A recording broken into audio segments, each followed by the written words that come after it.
a lie, so everything that I know says I gotta go, tired of going solo. But I'm never gonna go there again. This is what it is, this is who I am, this is where I finally take my stand. I didn't want to fall, but I don't have to crawl. I'm not the one with two star hands, giving him the best of everything that's left of the life inside this man. I've been born again. Yes, good morning, everyone, and it would be good if I turned my mic on. Good morning, everyone. Gee, the day will come when we will have everything perfect right on the spot. This is Eddie Huff, along with David Van Risingham. Dave, you want to check and see if we're hearing you? I am hot in the mic. You are good. And we have our special guest, one of our favorites, and becoming very regular. Oh, let me do this. The senior senator from Broken Arrow. Oh, the senior senator from That's Broken Arrow, Nathan Dahm. I wanted to do that ever since I woke up this Probably. morning. How does it feel to be the senior senator? I remind John Hayes of that occasionally. For about 3 years now. Since Bill Brown left once he was started out. But Bill Brown, wow. That's a blast from the past. And chairman of the Oklahoma GOP. yes, That's- on 3 months now. Yes. Exactly. Are you earning your pay? I'm not getting paid anything, so I hope I'm more than earning. Yes. Yes, so, Nathan Dahm, or Dam, as some people would probably like to say. Those on the left for sure, yes. Oh, man. Other On the left, yeah, exactly. A few of those on the right, even, I'm sure, or, those who pretend to be on the right. That's A few pro temps I can think of. That's the tragedy of it all. Some of these people that we have on supposedly our side. That's the most frustrating thing, I think, all the way from the top, Washington down, that you have these fake Republicans or fake conservatives that we call them rhinos, Republicans in name only. And it's just something we have to deal with.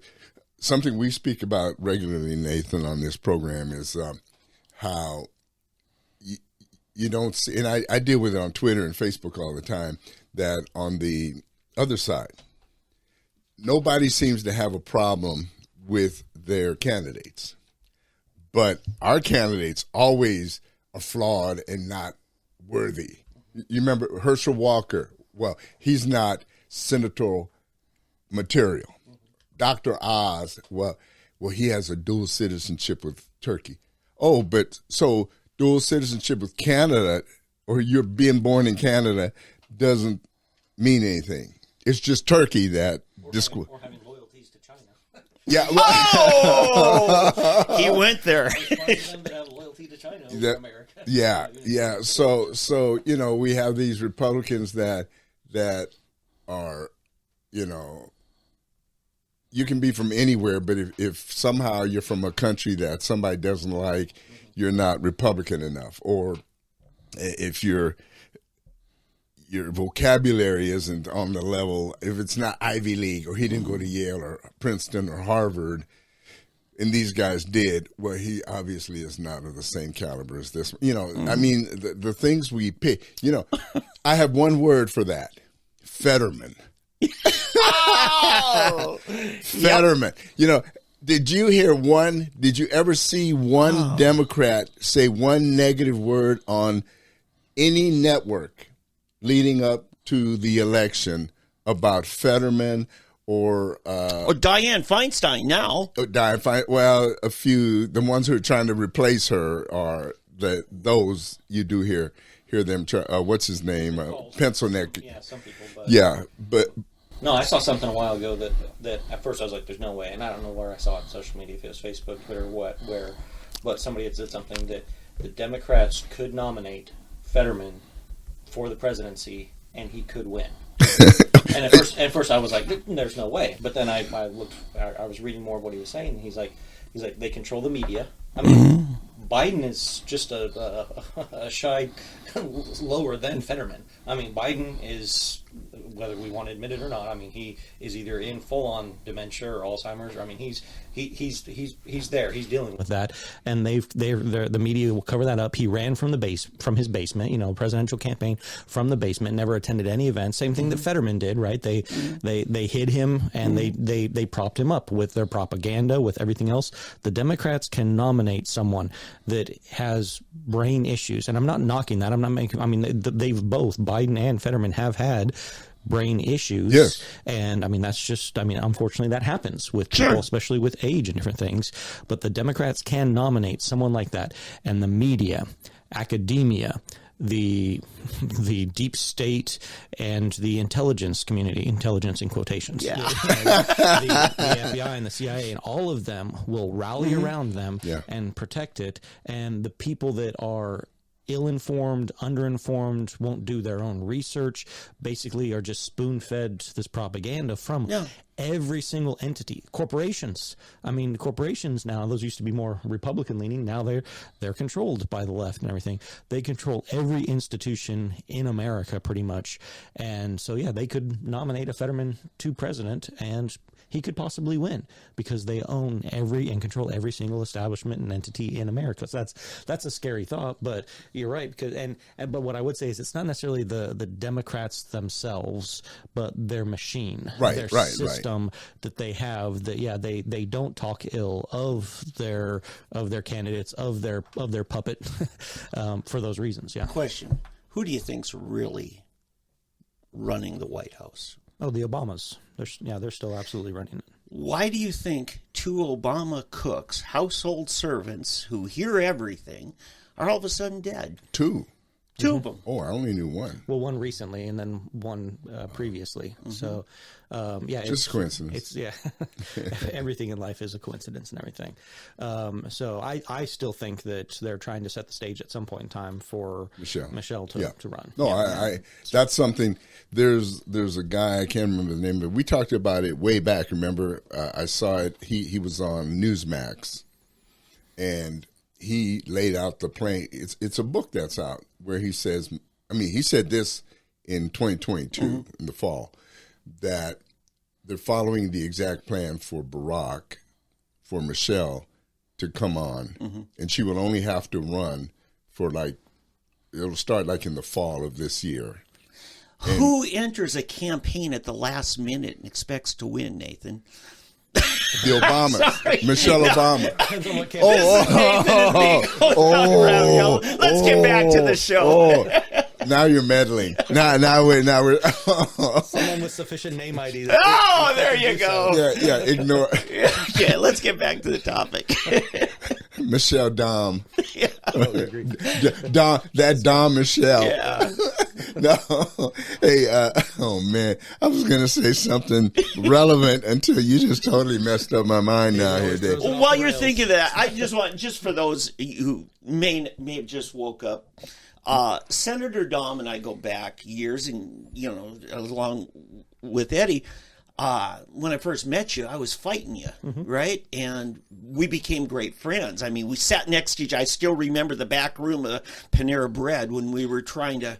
And you were wrong, but you came around to being right now. Oh. Hey, thank you. He doesn't know how to be gracious. But we're among friends.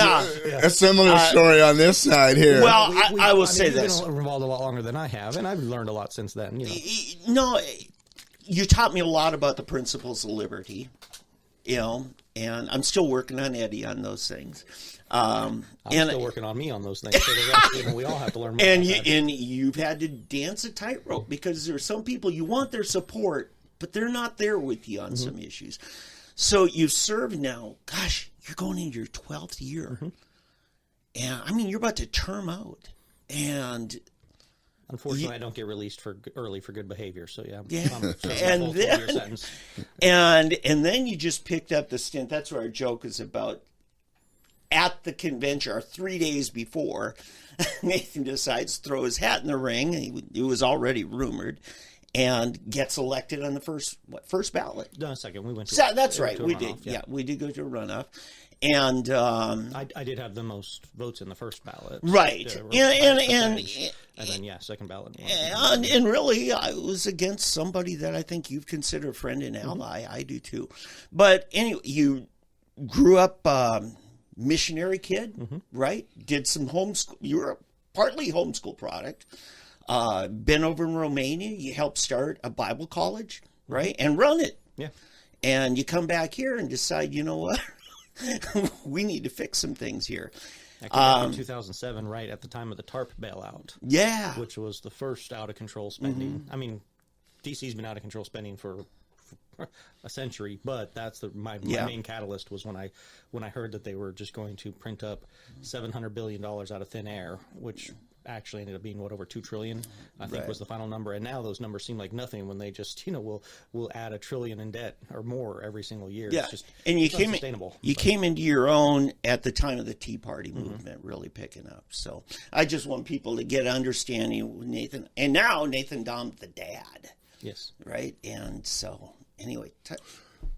Well, anyway, we were discussing how the Democrats would elect anyone. See, he figured it out. And we Republicans seem to have a problem with that. And as far as Michelle, where this kind of relates that if you have name recognition and your party is behind you, it doesn't take a long time to get a campaign together. And with the name of Obama, the black vote and the leftist vote and the stoner vote and people that Chinese money, people that really don't care and everything else out there, it's very easy for me to see Michelle jumping in and winning.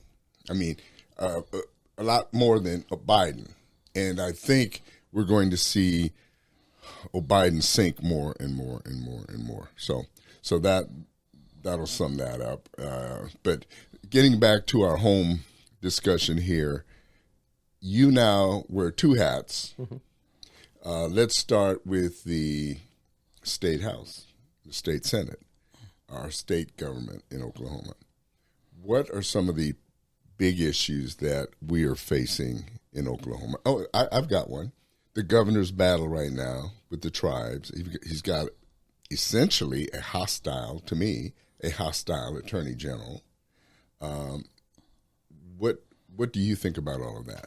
That was actually what I was going to mention. When you talked about, that's the main thing that we're dealing with right now is the compact situation, right, and some things with the tribes. And so what started a lot of this was at the end of session, the House dropped some bills to extend the compacts. Now, I will say, up until this point, the House and the Senate were fighting, and it dropped. What do you mean? They filed. Okay. They introduced some new bills to extend the compacts, and the compacts are basically contracts, agreements between the states and the tribes, saying that this is the level. And the compacts we are specifically dealing with are ones that expire this year, dealing with tribal tags. You see the license plates that have the whatever tribe it is on it, and then also with tobacco. So those were two of them dealing with some specific tribes that those contracts were expiring. And so the governor is the one that negotiates those compacts. And so he had been in talks with them and said, hey, let's wait until we get through the legislative session and then we can resume those because they expire like the end of the year. And so we still have time to negotiate those compacts. Well, the House decided to drop those bills, to file those new bills right at the end of session. Now, throughout session, we can talk about this later, but we were dealing with a lot of education issues. There was the House and the Senate fighting, going back and forth on some sort of parental choice, some sort of scholarship program, some sort of education savings account, voucher, whatever you want to call it. And the House and the Senate were going back and forth. And, of course, they were mortal enemies. The House was terrible, and they were at fault. The Senate was terrible, and they were at fault. Let's clarify. It was really over little things, reclaiming success that they championed, right? Because they both wanted it was basically personalities. Yeah, the Senate Pro Tem and the Speaker of the House both wanting to claim credit for getting their version passed and accomplished, so they could claim credit for it. It goes back to that old Reagan adage: it's amazing what you can get accomplished if you don't care who gets credit. Unfortunately, most politicians, they care who gets credit if it's them or someone else. And it's a three-way thing. They don't want the governor getting credit. They absolutely don't want the governor getting any credit, even though we're all supposed to be on the same team, on the same side as Republicans. I can't tell you how many bills I've given over to somebody else so that they could run it, because I knew that they weren't going to hear the bill if it had my name on it, because leadership did not want me to get credit. And I said, I don't care about the credit. I want the policy. I want actual conservative policy. So I've given over all kinds of bills to other people. Back to that discussion we had earlier about people that are not team players, or Republicans fighting within themselves versus Democrats that are in it for the party. But the Democrats are in it for the power and the position. Republicans are supposed to be in it for principle, but we have people like that are in it for the power and the position. So then for themselves. Right. Yeah. So then the policy, the principles go by the wayside, and they focus on that. And so that's what had happened with a lot of this. So the House and Senate, like the Senate was saying that the House was evil, that the Speaker was terrible, and then that we're not going to let the Speaker just run over us with this education thing, and then all of a sudden he files this legislation to extend the compacts, and the Senate just says, okay, we're just going to go along with this. It's like, wait a minute, something's a little suspect there. Why are you saying that we're not going to let the Speaker of the House and the House of Representatives just run over us? We're not just going to do whatever they want. And all of a sudden they drop this at the 11th hour, and we're just going to be okay with it. Seemed very suspect. Well, but then eventually they did pass the bill, and Governor Stitt vetoed it, rightfully so, because when they passed the bill, the way they drafted the bill, not just the way they drafted the bill, but the fact that the legislature got involved in the compacts was both illegal under state law and unconstitutional under the Oklahoma Constitution. Right. And I brought that up in my So it would have avoided everything had they done it. Yeah. And is there a lawsuit being filed? Governor Stitt did just file a lawsuit on it, and so we'll end up seeing if the courts actually make a competent decision, or if they continue to be incompetent. Unfortunately, our Oklahoma Supreme Court has been very incompetent. They make their decisions based on not on the policy itself, but on if the policy is left or right, because the majority of them are left leaning, and so they don't just judge it. Because if you read just the text of the statute, it's very clear. It specifically says that the governor has the authority to do that.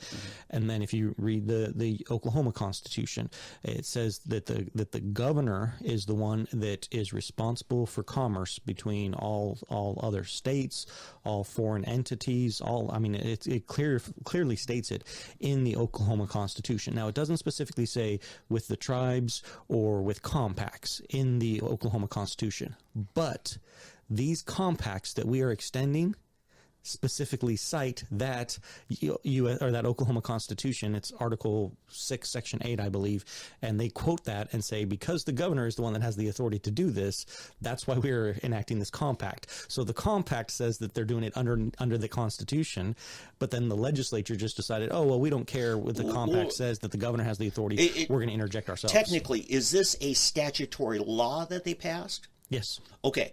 If that's true, then all it would take would be one tribal member to say what should have been a compact that my tribe signs was now imposed upon my tribe as a statute. Right? I don't know if they would have standing.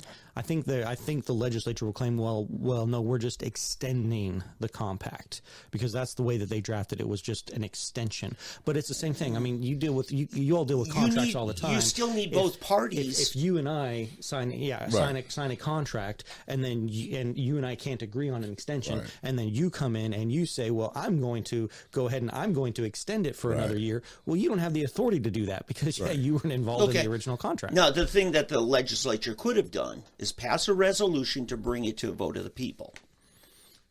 Potentially, but again, we might have had to change the Oklahoma Constitution for that. If it was a constitutional question, initiative petition. It is both.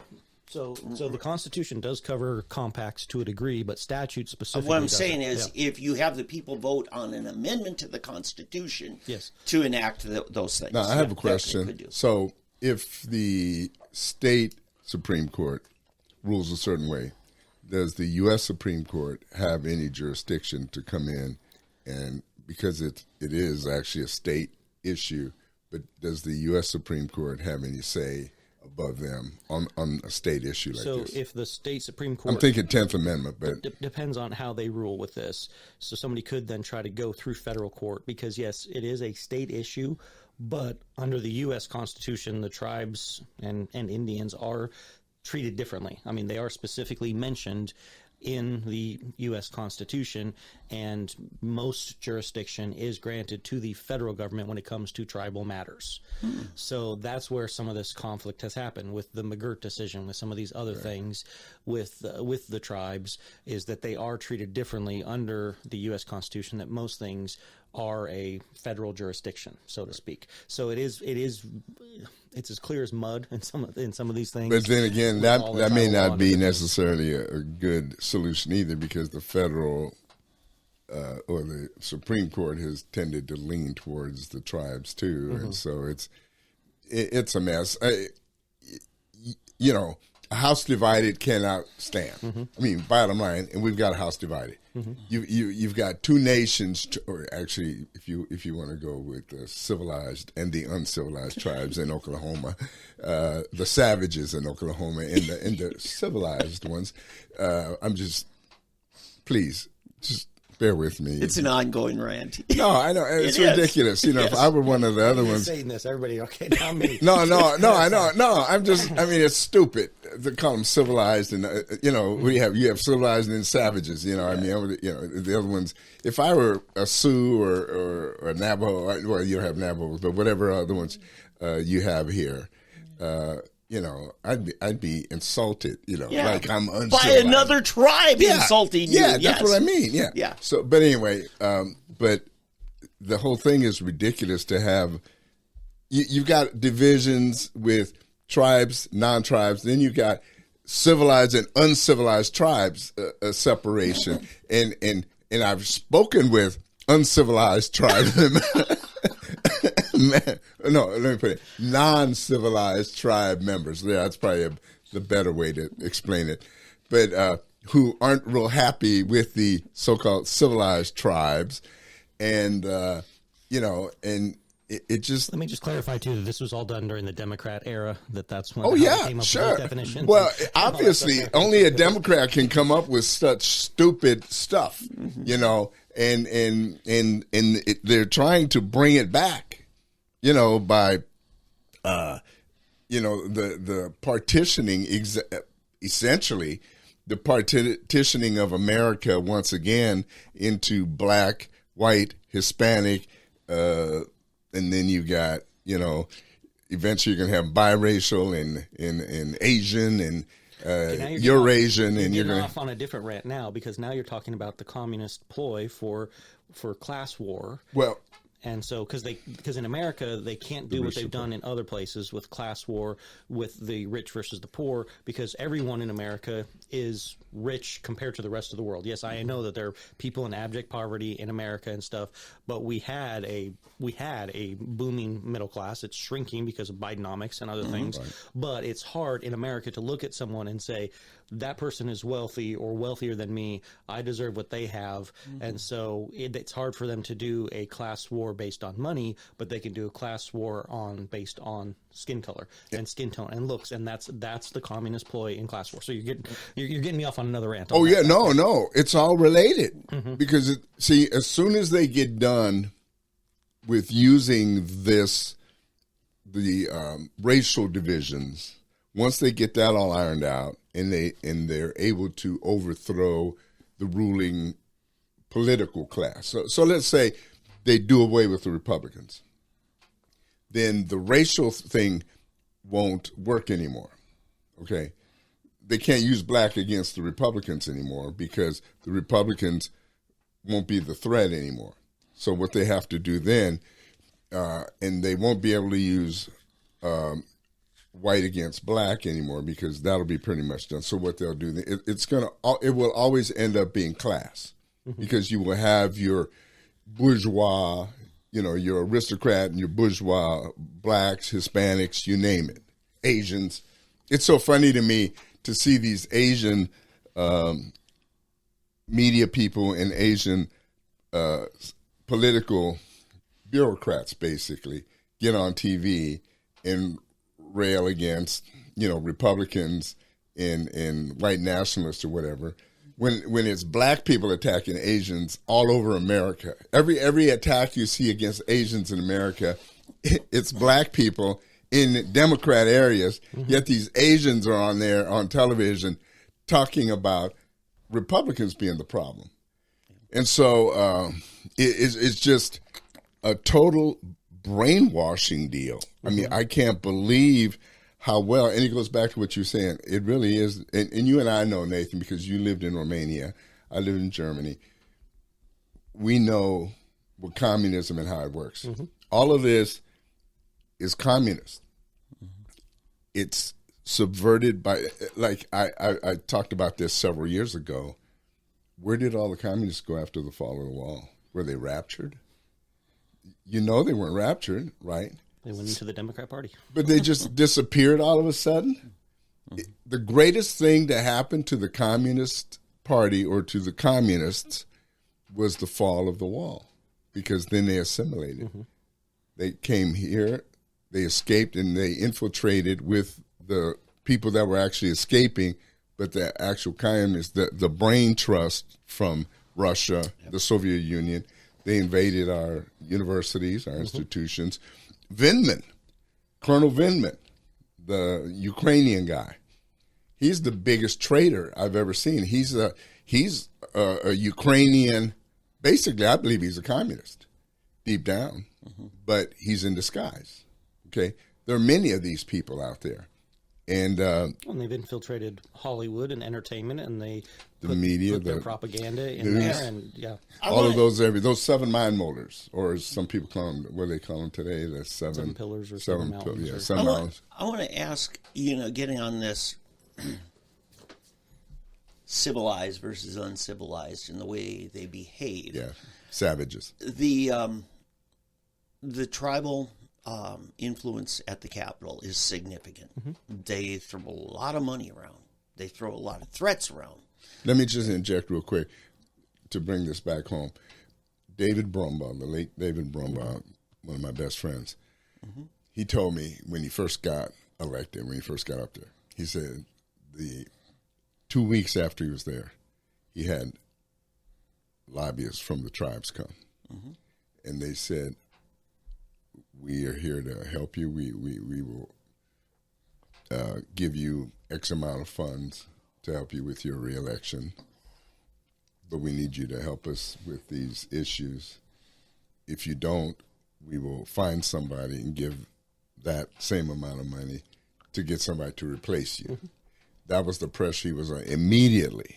I don't know if you faced a similar thing, but that's what he told me. I was just shocked, and it was 6 figures that they were going to use to campaign against him to get him out of office. What I'm getting at, and some of those threats can be pretty nasty, which begs the question: now, who are the civilized tribes?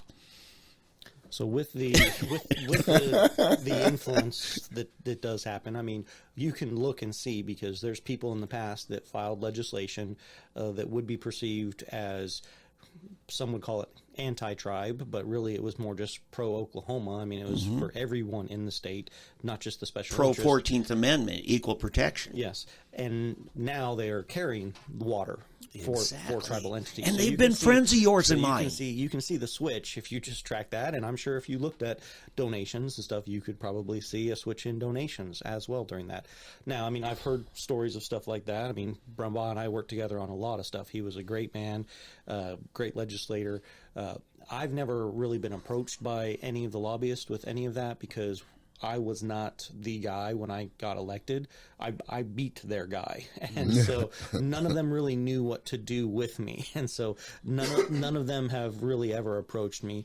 There was only one individual who ever kind of hinted at the possibility of donations and that type of stuff if I were to, change my vote and some of those things, which was stupid because everyone knows my vote's not for sale. I don't engage in that. He was just an idiot to even try that with me. There's plenty of other people that he could go to, and I'm sure that they would switch their vote for a donation. I'm sure that stuff does take place at the Capitol. I've never experienced it because people know that that's not how I operate in things. But the tribes do have a lot of money. They do have a lot of influence. They do donate to a lot of campaigns. They are an economic factor here in Oklahoma, and I'm not bashing them, but any of us could be an economic factor if we didn't have to pay taxes. So a year ago, a lot easier to do that. A year ago, a rather respected friend of mine, journalist Randy Crable, who's really one of the few remaining straight shooters I know in corporate media, sat in your chair. And we asked him, all this PAC money that's been going after Stitt, I mean, wait, 2 years in advance going after him. So where do you think that's coming from? And I asked him, is it from tribes? He said, no, I don't think it's from tribes. Well, a few weeks ago, I brought it up with him again on private conversation, and he mentioned Paycom, and he says, probably the tribes. And I said, no, Randy, a year ago, you didn't think of it. Oh, well, I didn't mean to mislead you on that. And so... He probably just realized that, especially in this last, I think in the it last... has become more clear. In that last election, He it probably was wasn't intentional. After the battle's over, they're free to talk about their strategy. But, yeah, they're pretty mum. And so Crable has probably been picking up on things. And that, so this is where I'm at on it, is like, yeah, and you probably won't know who killed you till after you're dead, right? That kind of thing. And so, listen, you're a guy that now as party chairman, you're trying to raise funds for the party without compromising principles. And that, so you see all these players, all these PACs, and PACs are becoming a monster. You want to speak to that? Well, one thing that we're trying to do is actually change the current ethics rules to allow corporations to donate to the party. Federally, they can do that. Federally, corporations can donate to the National Republican Party. But at the state level, they can't do that yet. And if we can do that, then we can maybe change the way that some of this dark money stuff is happening with these super PACs and hidden things and stuff, because that money could come to the state party then, and then we could be supporting Governor Stitt or some of those things, or the Democrats can tip their hand and they can actually be the ones that are out doing it instead of hiding behind these groups and things. So it's something that I think should change and needs to change, that hopefully would negate some of the dark money stuff. I mean, I've had, in my Senate reelect campaign, I had dark money spent against me. They sent out all kinds of mailers and stuff. They were saying that I was proud of my record fighting against the Second Amendment. that was one of their mailers that I was proud of. That's so laughable. They sent out a mail piece with me and Obama and Hillary. Obviously photoshopped, because I've never been with either of them or whatever, but you'd be surprised how many voters. Like, I actually had a lady one time ask me when I was campaigning, she's like, where were you at a meeting with Obama and Hillary that you would let them take a picture of you, right? And I was, she didn't know what Photoshop was. I was like, so, yeah, because, I mean, a very prominent pollster happened to be talking to Eddie me just a week ago. He said 30% of Oklahomans believe in the Russian collusion narrative. Still after. Yeah. Because they hear it from every entity that they listen to. Yeah. They hear it from the media. They hear it from education. They hear it. Those 30% probably hear it in the pulpit. I mean, they probably hear it from their pastor, or they hear it from their friends. They hear it from everyone in their group. That's what they hear it from. So yeah, and it's confirmation bias. And they even also our state media, and I'm saying radio, TV, print. I don't trust any of them. Yeah. The state media, very few. It's the citizen journalists that I really now turn to. So I don't. And one advantage with that is formerly Twitter, now X. I mean, Elon Musk has made that more of a free speech platform. Yes. There's still issues. Conservatives are still being shadow banned and different things and stuff. He's trying to fix it, but and there's things I like about Elon. There's things that I have concerns on with him. I just don't think everything he does is perfect, like some people do. Sure. But at least he is offering that opportunity for the citizen journalist to be able to have that free speech to expose these things, because the greatest thing that you can do to a lie is expose it to the truth. And the thing is, with like the Russian collusion, like most of these people, that's the only thing they've ever heard, so they don't have anything to contrast it against. Right. So, I mean, they're just going to, I mean, that's the only thing they've heard, so they're going to believe it. Whereas if they actually have the truth that they have to weigh it against, they have to at least show some sort of reasoning factor to be able to say, hey, you know, and they might be so propagandized that they still just believe it. But if they never hear the truth, there's nothing to compare it against. So that's why citizen journalists, independent journalists are so important to share that out there. Where I'm getting at with that is, with 30% already in their pocket that will believe the sky is purple regardless, you know, or green or whatever, and they only have to get 20 more %. We got to get 50% to win an election. And that's extreme to say the sky is purple, but they literally say that men can get pregnant. Yes. That men can become women. Yes. So it's not that extreme. And breastfeed. No, chest feed is what they call it. But it's not that extreme to say that if you told them that the sky was purple, they would believe it, because they have all these entities that would be telling them that, and they would be like, oh, wow, this whole time we thought that was blue. It's really, it's just, it identifies as purple today, or whatever. I'll tell you what's so funny to me. Okay, I grew up in a generation. Dave, you too, not too far behind me, but all these movies that came out in the late '60s and in the '70s, all these utopian movies and movies about the future of the world and what was going to happen. Fahrenheit 451. Okay, movies like that. I'm trying to remember the name of some of them, but anyway, Soylent Green even is one of them. Omega. Oh, 1984, Planet of the Apes. Right, and what's funny is that they were very prophetic in many ways. And what's interesting though is that they've been able to convince everyone that the people behind all of this were Republicans. But really, if you look at the pattern and the behavior of the people in power, it's actually the Democrats. It's the other side. And it's playing out exactly like them. There's a real interesting one. It was called Wild in the Streets. And do you remember, did you ever see it? Probably not, maybe a little before your time. And what it was this hippie leader, and he became revolutionary, like an SDS type person.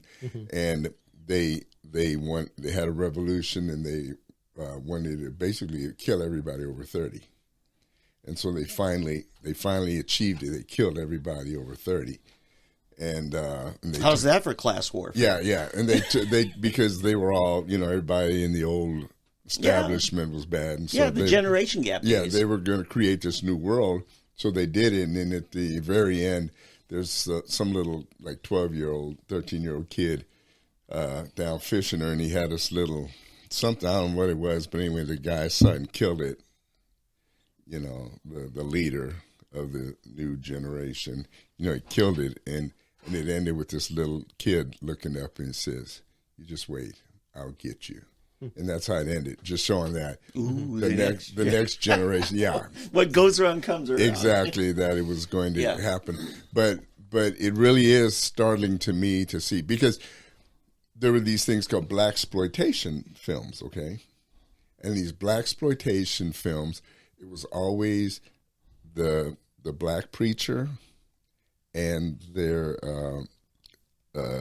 city councilman or the mayor or somebody in these big cities that were the crooks, okay?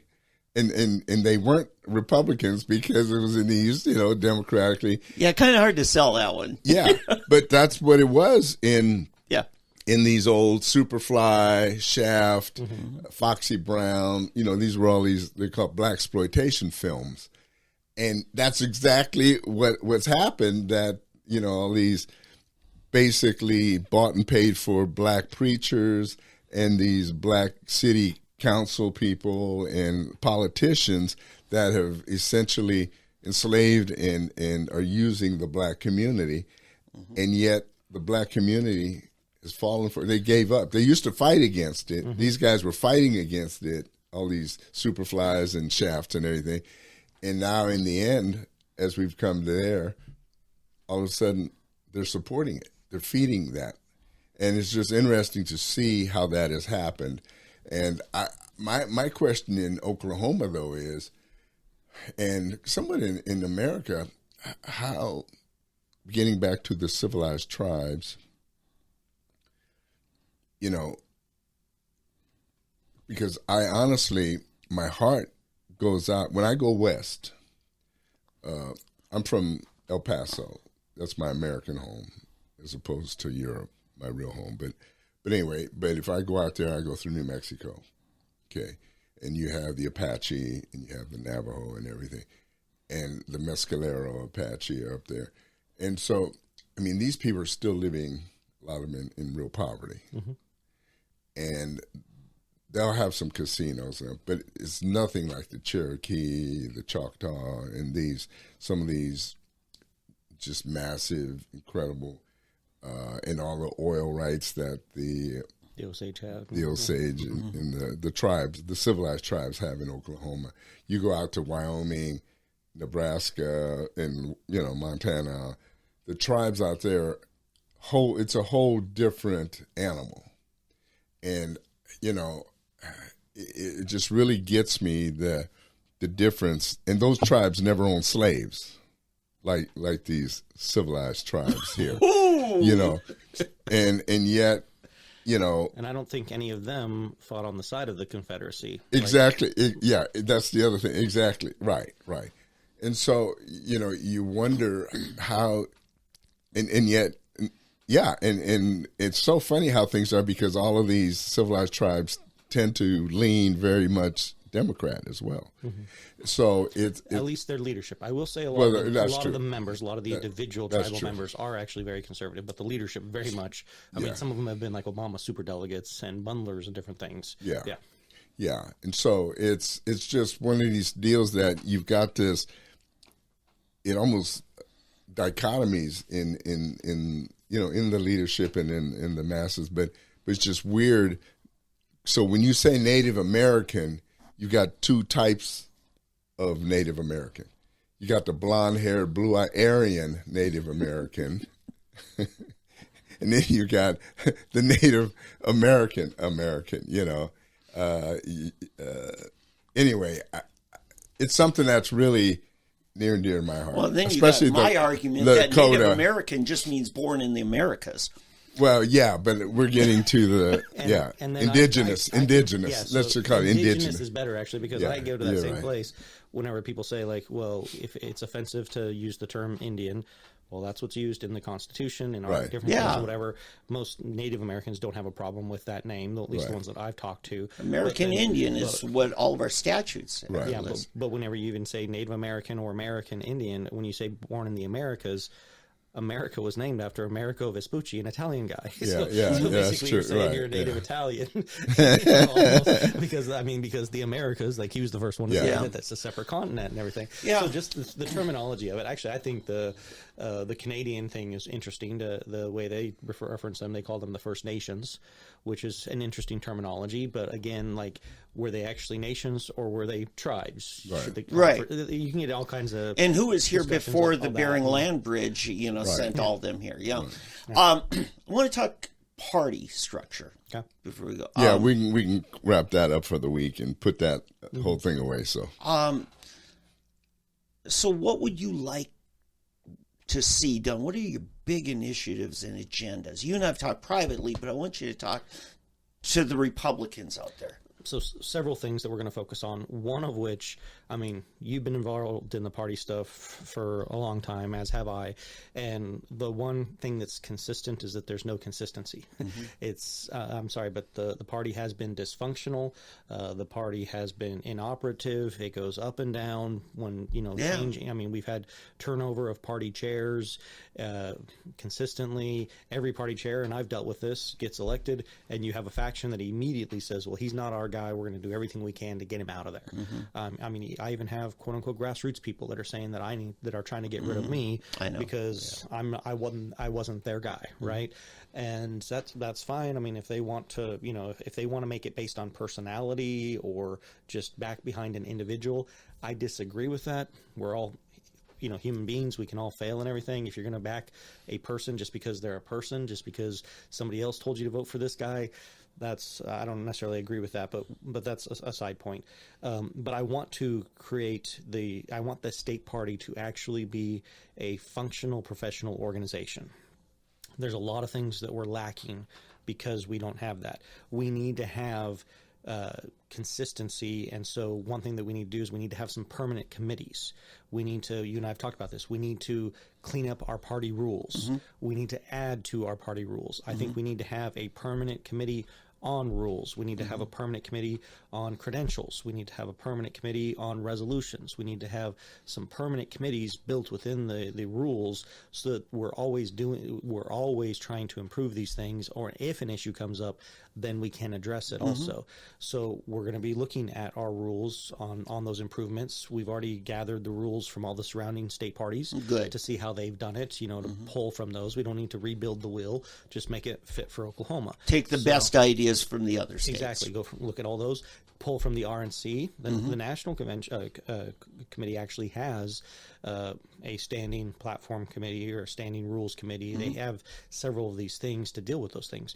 So I want us to actually be a functioning organization because, and this isn't just due to my previous predecessor as chair, but every chair before that and everything, like I'm having to build the raft as we're going downstream right now because there's no consistency in that. That's been a problem. And continuity's been a problem. And not just at the state level, at the county levels. So one thing that we are going to be doing is we're going to be doing a county chair retreat. We're going to get all the county chairs together and we're going to teach them what the rules say. We're going to talk to them about fundraising, about ethics compliance. We're going to talk to them about, door knocking and activism at the local level. We're going to talk to them just about leadership. A lot of people that are in these positions, they get elected to be county chair and they've never really been in a leadership role where, they maybe haven't ran their own business. Maybe they haven't been in a role in their church, leadership role or anything. So this is all new for them. Like, how do they actually lead some of these things? So we're going to be doing training for the county chairs so that they are a part of the professionalism that I'm trying to bring in. So we're going to be doing a lot of those types of things, creating procedure manuals, creating how-to manuals, just different things like how do you host a convention? Because a lot of these county chairs, they're going to be expected to host a county convention next year. And when they went last year, it might have been the first one they ever went to and they got elected and they don't know how to put it on. It's different attending one than it is actually planning one. And so we're going to try and create all that stuff, make those resources available for them. We're not trying to be a top-down structure, even though in some ways that's the way the party is organized. It's supposed to be a bottom-up structure. It starts at the precinct committee. Yes, right? with when it goes through all the involvement and all that stuff and everything. But there are some things that are top down, like the rules and everything. Like we all have to follow the rules and stuff. But if we want to change the rules, we can start it at the precinct level, right? And you can get it passed. Done that the precinct county, several times. Done it, all the way up to the state and everything. So it flows both ways. But we're not trying to be just top down, like this is the way you have to do it. What we're trying to do is create resources and give them to the counties and say, hey, here's a resource, make it your own. For instance, in our party rules, I think we should have a sample agenda for a convention. We should have sample rules for a convention that you just, because every year we have to go find, okay, what did we do at the last convention? And we have to amend those rules and that type of stuff. So we want to make it available for them. So I've gotten things passed that because nobody kept the minutes Now they're saying they didn't pass. Yeah. I mean, permanent rules I've made. And that's got them passed. That is a requirement in the rules, is that we're supposed to get the Yeah. minutes. And so I've been asking county chairs for that, and they're getting upset that you can't dictate to us. Which, I'm like, no, which we need brings to have me the to rules. the We have next have the thing. minutes. Which brings me to the next thing is resolving when you've got disputes. We don't have a system for that. Correct. It's been falling on the chair, and the chair becomes the bad guy who has to make somebody upset, right? And this is why delegation is so important, to expanding it. But I want to talk about openness.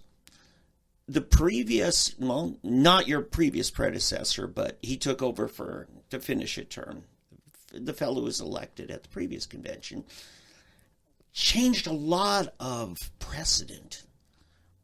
For decades, any party member could just silently sit in on a meeting, unless there were some really strange circumstances where they go in executive session. Sure. Are you going to continue that, shutting people out just from observing? No, we've only had one executive committee meeting now. And, No, I'm talking about state committee meeting. And one state committee meeting. And we had guests. They were allowed to attend and everything. We did require sign-in because we want to know who was there. And I will say that I found out after the fact that there were some guests that they were sitting separately. They were up in the balcony, that they were voting during the voice votes. Yeah. I found that out after the fact, and I will say if somebody does that, we will expel them immediately because they are not a member of that. They don't get they don't get to do that. But no, we will. We're going to have. So there's a presumption then, if you're a party member, you're welcome to sit. I mean, we used to do Facebook Live of our state committee and even meetings. with press and stuff, we might do press credentials and Yes. require the media to actually sign in or Exactly. something, just so we have records of those things and everything. So somebody I know, a blogger, actually had to go to court to try to recover that right as a party member. Court decided they didn't have jurisdiction and dropped it. Now the state party and the previous chairman are trying to collect 5-figure attorney fees. Are you going to continue trying to collect those fees? I think I am aware of that judgment. It's been mentioned to me. I haven't looked into the details on it and everything. I will say the thing that some people sometimes don't realize is the party is actually a private organization. For instance, there's been people that have said that if we and I haven't blocked anyone from the social media, okay, but they're saying if we block them from social media, that's a violation of their First Amendment right. No, the First Amendment covers the government infringing upon your rights. Right. You have the right here in your building to tell anybody you cannot say that here in my property and stuff. So there are some things like that it is a private party, it is a private organization. Yeah. But we need to follow the rules. And as far as I know, that there aren't necessarily any rules. I mean, the rule does say that all Republicans are a member of the party. Yeah. And that there is The inviolate right to participate. Participate, yes. And if a leader takes away that right, that is grounds for the leader being removed. And I've heard that argument. But the right to participate, then what does that mean? Exactly. It does. And so because without a lot of clarity, we've kind of followed precedent. And that's why we have to clarify in the rules, because you do have the right to participate. However, can you just show up at the state convention and say, I demand to be a delegate? No.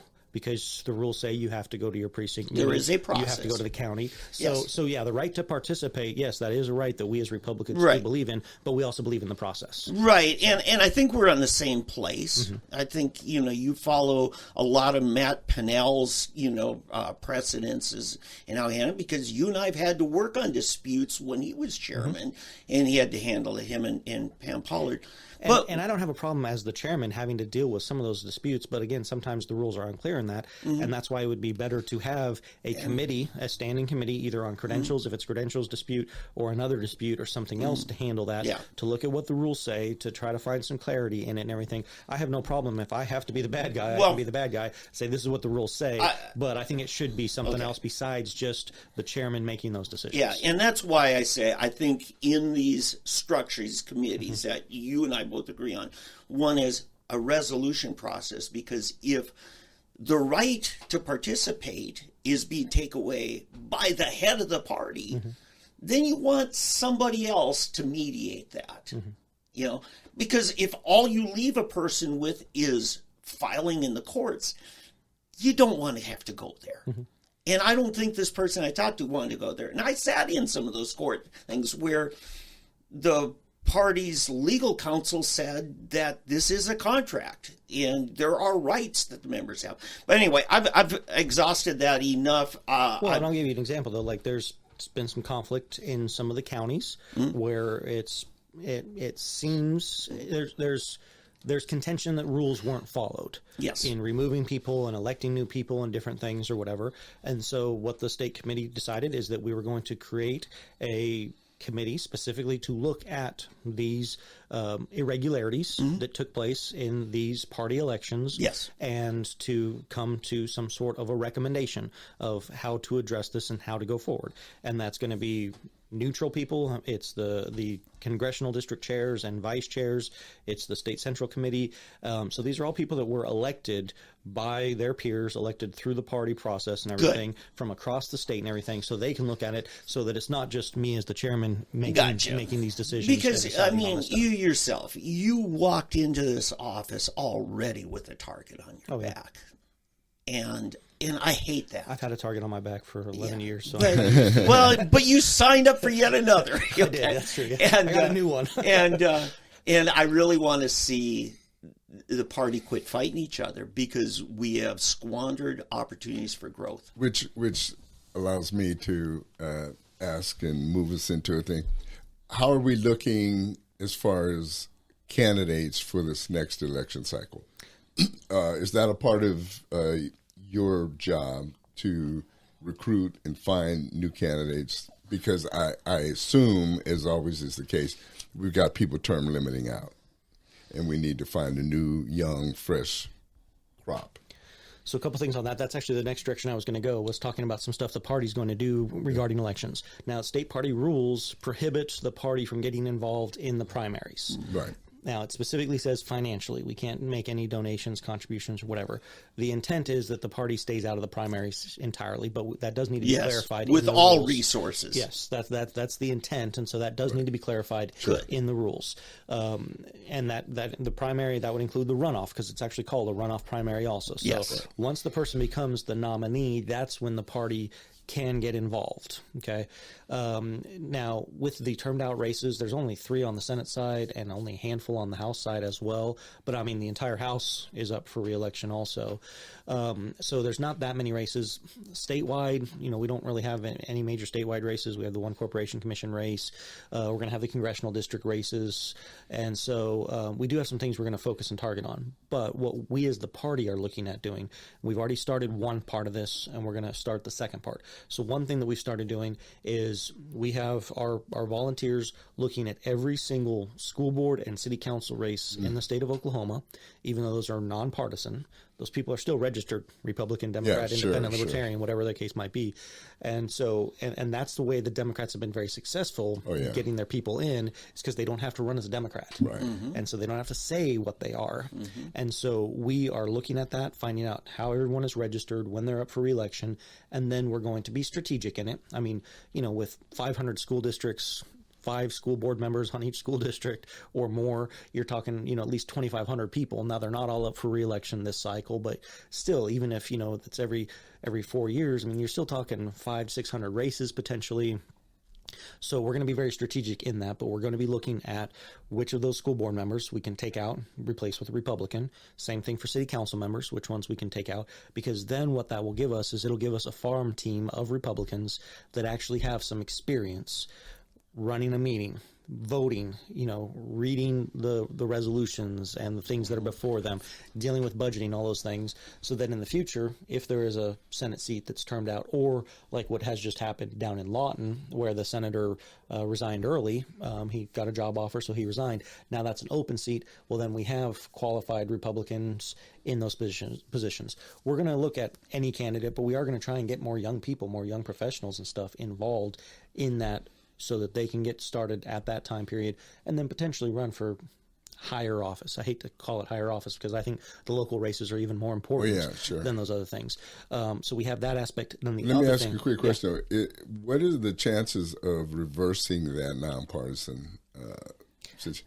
I mean, I think every election should be a partisan election, I agree. including the judicial races. I was in the Republican county meeting when we were warned about this, and I mean, I can't remember who it was, but someone came in and said, "Do not let this happen.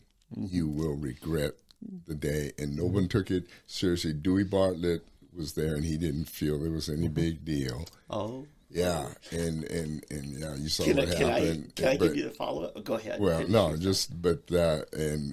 you know, and they talked about how it changed New Jersey and you know, Pennsylvania, the whole East Coast, everything up, everywhere it's happened, it turned those cities from red to blue, and we're seeing it happen here. Yeah, and it's just with no good. With Dewey. He came to Terra. I was president. You've been president, Terra. Chris Medlock, who was on the city council, is my predecessor in that. And Medlock asked Dewey, he's up for re-election this last time, and says, you know, how did this ever turn into a nonpartisan race for mayor? And Dewey, yeah, I don't know. Well, Sally Bell was sitting in the back row. Oh, yes, I know. Dewey, you supported it. Yeah, exactly. He says, oh, I did. Well, I guess I did. You know, like I just woke up. Yeah, you know? yeah. And because it came back to bite him. And I said, Mr. Mayor, would you help lead an effort to revert that? He said, yes, I will. I just need you to know that Dewey committed himself. So you wanted to get that changed in Tulsa.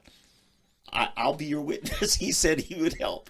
Well, I think we need to change it statewide. I think every election should be a partisan race. Like I said, with even the judicial races, Texas, you run as a judge, as a Republican or Democrat. I mean, and that goes into the next thing that I was going to say with the party is we are going to be going after the judges because that's the main thing that we have on the ballot next election. We have 3 Supreme Court judges that are all Democrat appointees that are all liberal as the day is long. Geriatric. A couple of them, yeah. Party matters. Party matters. Yeah, and so we have a recall election, and so the party, the OKGOP is going to be focusing on those races, but we're also going to get involved just in the judicial races entirely, talking about trying to do some sort of I don't want to call it a manual, but some sort of a voter guide on the judicial elections, because that's the one thing that I hear from people all the time. I mean, I get the text from everyone. First of all, how are we voting? And then the second, and then when they're in the ballot box, they're like, who are these judges? Nobody really knows. About the judges and no one. And we need to totally change our judicial system. That's going to take some. We can do some of it statutorily. We can do some of it constitutional changes. The Senate actually has advanced a lot of those measures. The House has not taken them up because there's a lot of lawyers over there that are, once they're termed out, they want a judicial position or something, so they don't want to get in the bad graces of the current system. But I'm hopeful that we can actually get something. I think now is a perfect time. I've had talks with state organizations, with national organizations that are very excited about focusing on the judicial elections because in Oklahoma, I mean, of the 3 branches of government, which we have more than that because we have higher ed and all that other stuff, but of the 3 branches that everybody realizes, the executive, legislative, and judicial, we have the executive, we have the legislative, but we haven't had the judicial. And so we see time and time again, we can pass all kinds of legislation that is conservative, that's constitutional, that's what the majority of the people of Oklahoma want, and a handful of liberal judges can overturn it. And not just in Oklahoma. I mean, I remember my mentor in the Senate, Senator Sykes, when I was first up there, one thing he pointed out to me, he's like, think about all of the issues that we deal with in America. Roe v. Wade. Abortion, right? Well, of course, this was before the Hobbs decision. The Obergefell decision on, same-sex homosexual marriage.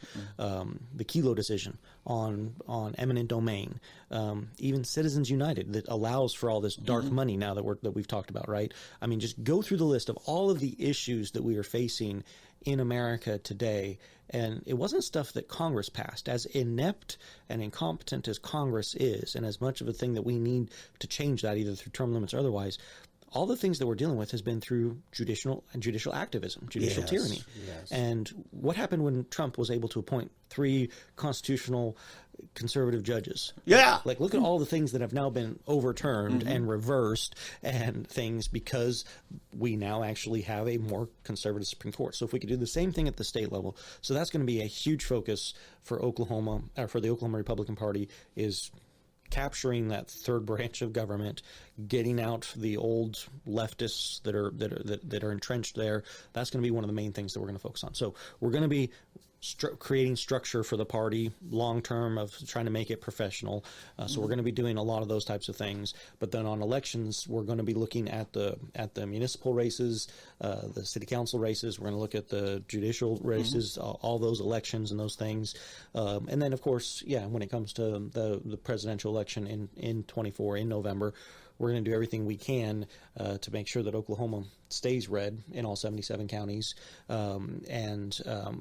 But again, we're not going to get involved until we have a nominee. Listen, that's just not our role.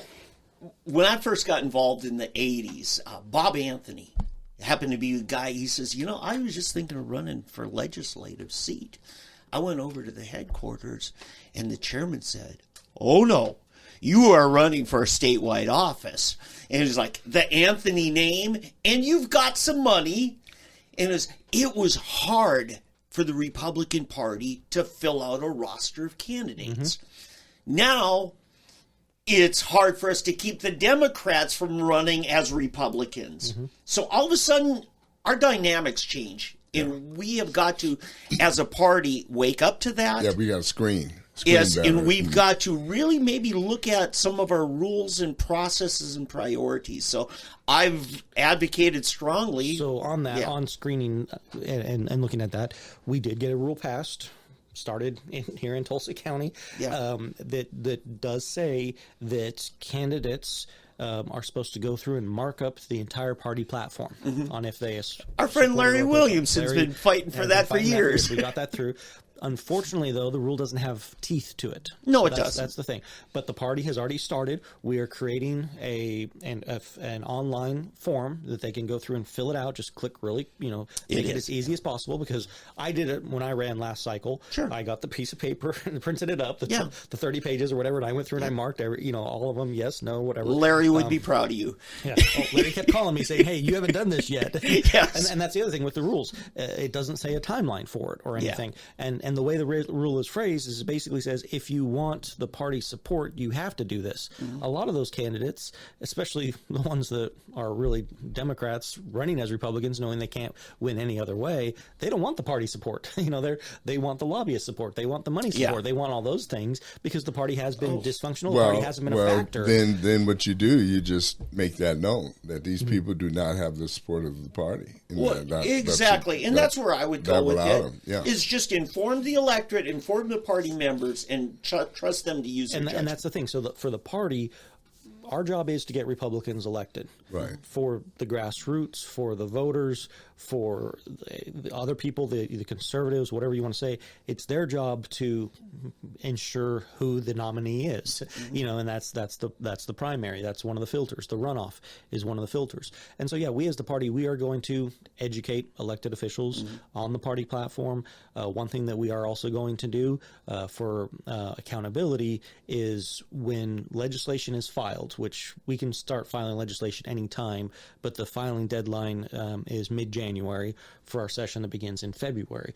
We're going to, unless you're the speaker, then you can drop something in late May, right? The rules allow the speaker pro tem special privileges. Yes. And so it's going to be a throughout session process also. But what we're going to do is we're going to look at all the legislation and compare it to the party platform. Good. And say, this totally conforms to the party platform. The party supports it. This is in direct opposition to the party platform. I'll give you the example of the Democrat bill that was trying to give driver licenses to illegal immigrants.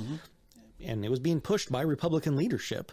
But if the OKGOP, what we'll say is that this bill is in direct violation, because there's a party platform playing that says we oppose any license, any driver license to legal image. I mean, it's specifically clear, it's specific on that. So what we'll do is we will go through when the bills are filed, and we'll notify the authors of, hey, your bill is fully supported by the OKGOP. Thank you for filing it. Hey, your bill is in direct opposition to the party platform plank. Here's the party platform. You need to change your bill to be in alignment with the party platform. And then we're also going to notify the chairman whenever it gets assigned to their committee. Hey, here's the list of bills that are in alignment with the Republican Party platform. Here's the list that are in violation of the party platform. we expect you not Sure. to hear the ones that you're Republican. We expect you not to hear the bad ones and hear the good ones. And so then they won't be able to. Wait a minute, but you were opposed when you were committee chairman. You heard every bill. You didn't believe in dictatorial powers of the chair. I agree, but the way that it is set up, and that's the way I ran my committee. Yes. I believe every bill should be voted on. Yeah. Because I have no problem voting no on Yeah, stuff. unless there's 8 similar ones, then you Correct. just, Yeah. I mean, I understand that. If it's all the same bill, just pick one of them or whatever. Well, But I plus think you didn't everyone should have vote. the party sending you any advice, Helping out with it, or, yeah. right? To say, here's what the information you need If to I make had a the choice, decision. yes, I would prefer every bill to be voted on and everyone to vote the correct way. I had to push back a little bit. Yeah, I used your words against you. Absent that, yes, I would prefer, Yeah. because we don't have this right now, Yeah. that Republicans are hearing bills that are in conformity with the Republican Party platform and not hearing bills that are Yeah. out of alignment with the Okay. party platform. Speaking but right of now, they're hearing a lot okay. of those bad bills. Hey, listen. I got one quick thing. Speaking of committee chair, Ryan Martinez just pled guilty to a felony, drunken driving. Doesn't the law say that's automatic removal from the legislature? Conviction of a felony? It's a deferred judgment, so he hasn't technically been convicted of it yet. So he's going to be convicted of it at the end of it, a year out. The way the Oklahoma Constitution says it is that no felon can be a candidate for office. So he cannot run again, but the way the Constitution is written, he technically can continue to serve. His term. His term, yes, the way the Constitution is written. Now, there's a separate provision dealing with Supreme Court judges that says that if they are convicted of a felony, that they are immediately removed while it is being investigated and stuff. But yeah, on that side, for a legislator, it basically just says that they cannot run. They can't be a candidate. Okay. So he can't run for re-elect.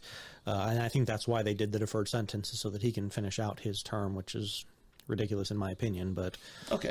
Okay, I would like to get some non-wonk Yes. topics. I think resemble we've that worn our statement. people out of it.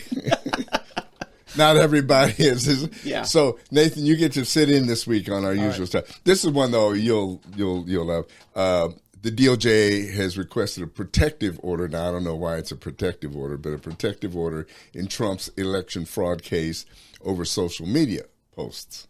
The Justice Department Friday urged a federal judge overseeing Trump's election fraud case to issue a protective order against the president after he made social media posts the department argues are threatening. It's. he said, "If you come after me, I'll come after you." Yeah, I mean, essentially, prosecutors asked Tanya Chutkan to issue protective order in the case day after he pled not guilty to charges of attempting to overturn the 2020 election. It would limit the information Trump and his legal team would be allowed to share publicly about the case. Yeah, protective orders like this are common in criminal cases, but And communist countries. yeah, the prosecutor said it's particularly important in this case because Trump has posted on social media about witnesses, judges, attorneys, and others associated with legal matters. What he does, he says these are a bunch of bleep, bleep, this and this and this. But, I mean. He called me names, Your Honor. Yeah, but see, this is how they play their game. And for those of you at home that have been living under a rock, what the other side likes to do, they will leak information and say, oh, we don't know how this got out. We don't know who did it, why, blah, blah, blah, blah. And so we couldn't do anything about it. But then if Trump somehow leaks it or says anything about the information or anything concerning the trial, then, of course, it's a cardinal sin. So this is how they like to play the game. They like to game the game is actually what they do. So it seeks to have his lawyers keep them from disclosing material provided by the government because they now have to turn over. They haven't till now had to turn over any evidence or anything they have against him in these 4 charges that they've now brought against him in regard to January 6th. So anyway, your opinion on January 6th, first of all, and this whole situation with Trump and the multitude. I mean, we're seeing now with Tucker revealing some things, Tucker Carlson, that I call it the Fedsurrection. It was not an insurrection. I mean, there was 30-something federal agents that were undercover. I mean, there's video footage that shows that. I mean, yeah, there was definitely destruction of property, and there was things that people that did wrong in that. But there's evidence that shows that the doors were opened by Capitol Police. I mean, I'm sorry, but if the Capitol Police officer opened a door for me, I would have no problem walking in. I wouldn't think that I was all of a sudden you got to obey them, trespassing or committing any sort of crime. If they say come on in, you got to obey that's a command of an officer. So it's pretty evident that this was deliberate and intentional. The other thing that I've seen online or whatever, it says, you're telling me that the most armed populace on the planet committed an unarmed insurrection. Really an insurrection. If this was really the plan or whatever. This was the largest setup I've ever seen. Yeah, Nancy Pelosi refused him. Yeah. He specifically requested the military, or National Guard troops to come in to protect the Capitol. Nancy Pelosi said no. Then on the day of, you've got these people coming, and then you've got Capitol Police ushering it. You've got, I believe it's more than 30. I think there were like 120 actually, all undercover in the crowd and everything. Plus the officers, uniformed officers, actually letting people in and everything. Then you had the undercover guys that the FBI won't reveal how many.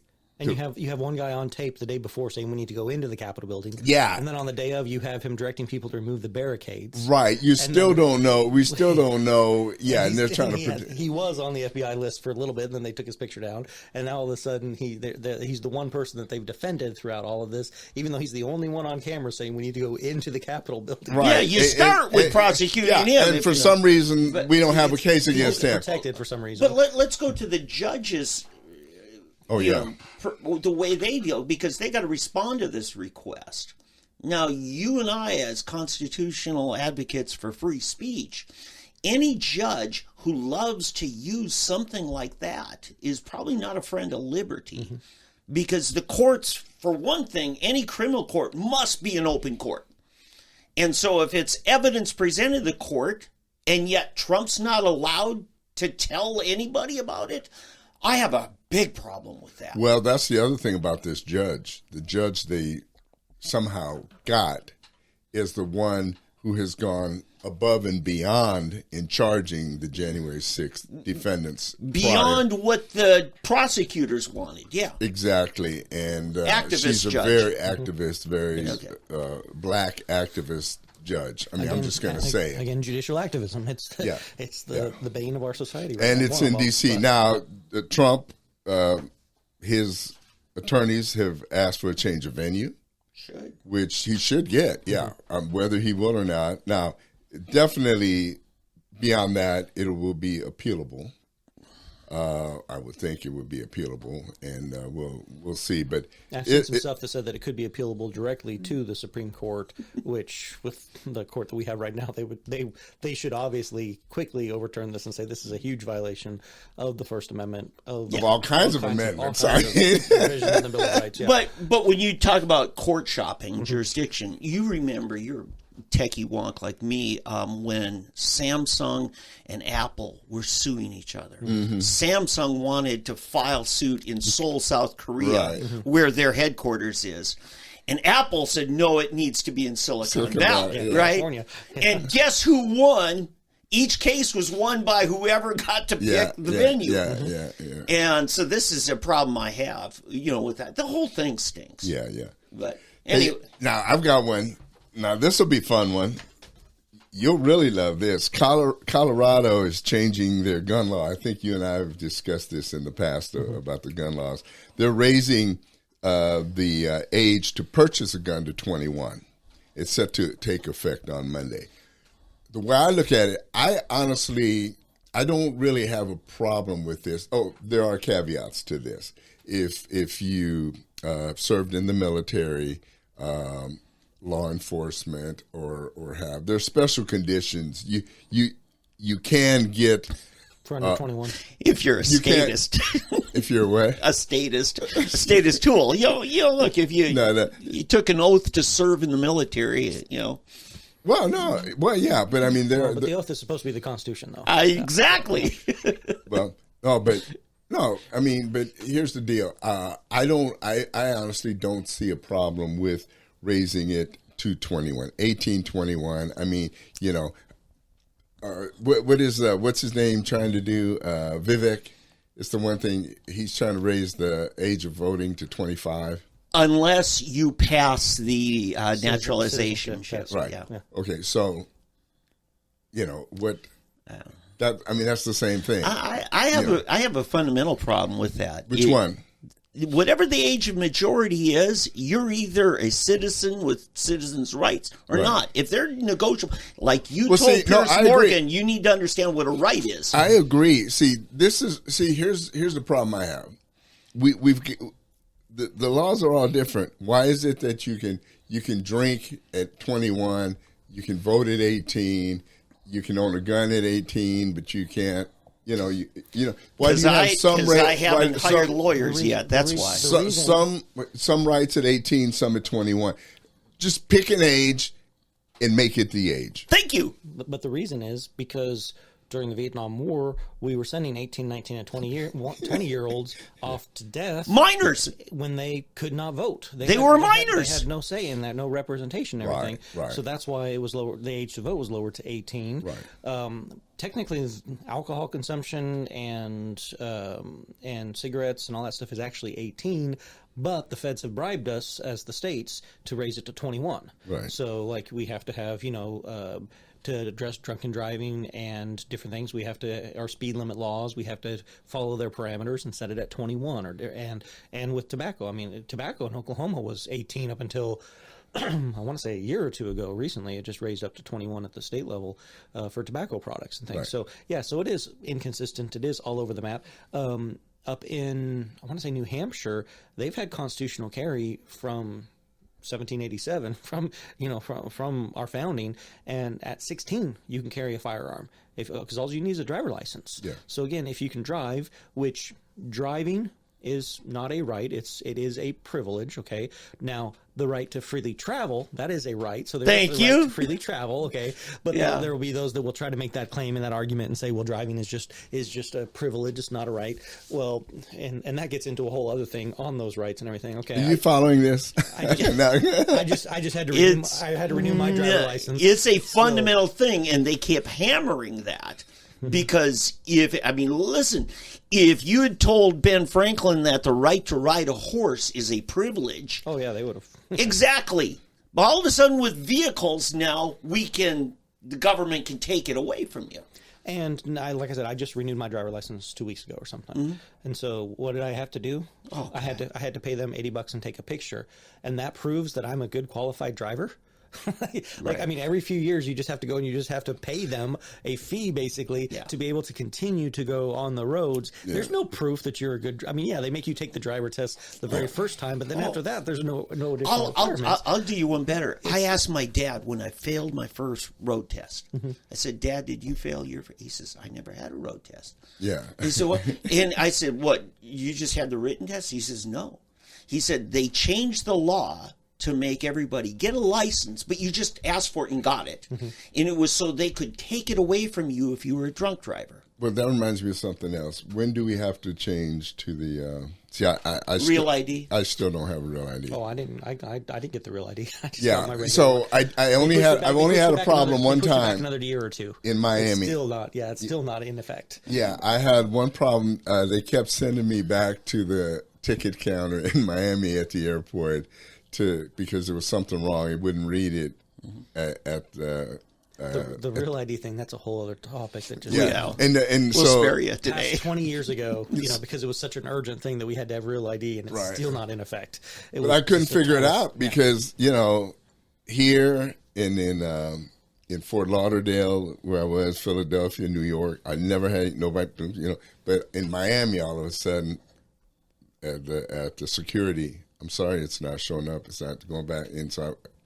They sent me back here. There's no problem. And finally, the guy, Okay. So if push comes to shove, I'll just bring my passport from now on instead of my ID. I have a passport, fortunately. But let's tie this in together. I think guns should be allowed on planes. I mean, if an airline wants to allow for that, why not? That's their prerogative. Yeah. But because I'm sorry, but the security at TSA and everything, they're incompetent. They're they're people. I value them as individuals, but they're minimum wage security guards that have failed 90% of the security checks that when they've tested them, put dummy grenades or dummy bombs or whatever through that, they fail 90% of the time. It's all a facade for. I mean, it's not more secure if you have a real ID or not. All that stuff is ridiculous. But going back to this too, I mean, Colorado trying to raise the age to 21. Wasn't there just a district court case or whatever that said even barring 18-year-olds from purchasing a handgun is unconstitutional? Yeah. I mean, so that kind of flies in the face. Yeah, of to me, 18, 21, it really doesn't. I mean, honestly, the age, to me, the deal is not the age. It's whether, set the age, and if you're, like you said, if you're a citizen, then and yeah, I mean, either you're an adult. Yeah, either I think our discussion years ago was over whether you should do a course or a class, which I'm all in favor. Sit through a class, do a class. I think the state should offer that. I think we should do that in our I think you should I offer agree. it. No, I agree. I should do it in read. our But schools. do you remember the argument made in the Jim Crow laws about a test in order to get to vote?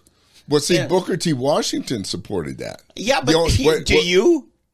Yes. I don't. Yeah. Here's the only caveat that Booker T. had: don't make just black people take it.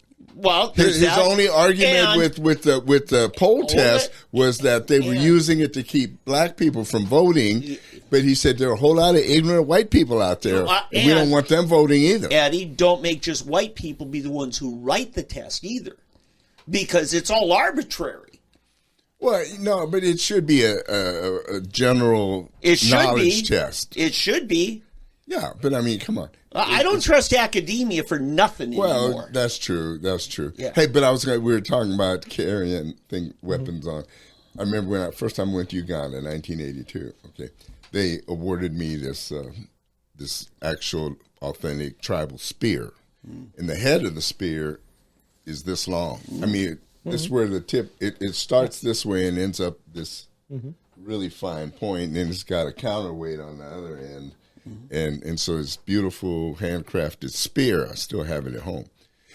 And so, I'm going to the airport with this thing, and I said, "What do you do?" Well, just take it on a plane. Okay. and so Wait, this was in the 80s, though, you said, right? Oh yeah. Okay. So I'm walking up the thing with this spear, and so I told her, "Sir, what did I do with this spear?" Just lay it there, and I laid it right at the door of the cockpit. Oh yeah. At the door. And so when I'm getting out, I look, and there's about 10 spears laying there. These other people, and there's this pile of spears laying there at the cockpit, and they did put a tag on so everybody knew which one was good. But I was just dying laughing. I'm thinking, you had to gate check your spear, huh? yeah, but I was, nobody cared if you had and we flew all the way from Kampala, Entebbe, Uganda, back to Brussels, Belgium on Sabina Airlines, and we flew the whole way with all these spears just laying out there in the open. We could have speared the whole crew, and the doors to the cockpit are open. Compare that to today. So, it's probably 4 or 5 years ago. I went up to Colorado to receive an award for passing some Second Amendment legislation. Right. A gun group up there was doing that, and they gave me a plaque and I was just flying up there. I think I was just day and back, and so I carried on or whatever. I didn't even check a bag, but it had a plaque, and on the plaque it had a high caliber bullet, but it was bored out. It was inert. There was no, there was no gunpowder or primer or anything in it.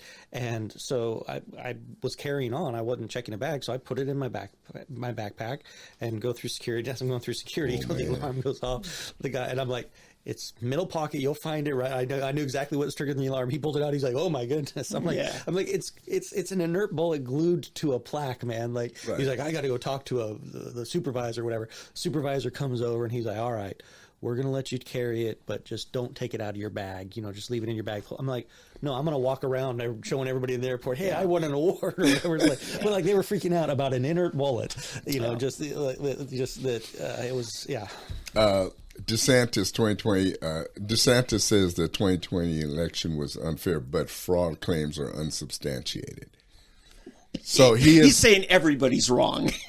Well, he's starting to head down the Mike Pence rabbit hole. He's starting to try to. I don't know. I'm disappointed in DeSantis. And my big beef is the disloyalty. It's a disloyalty thing that the guy who essentially helped you become governor, then, here you are 4 years later to 6 years later, essentially, try to replace him as president. That's just not how you play the game. I think you and I talked about this before, that if you've ever watched Trump on The Apprentice, that was the big thing on your team.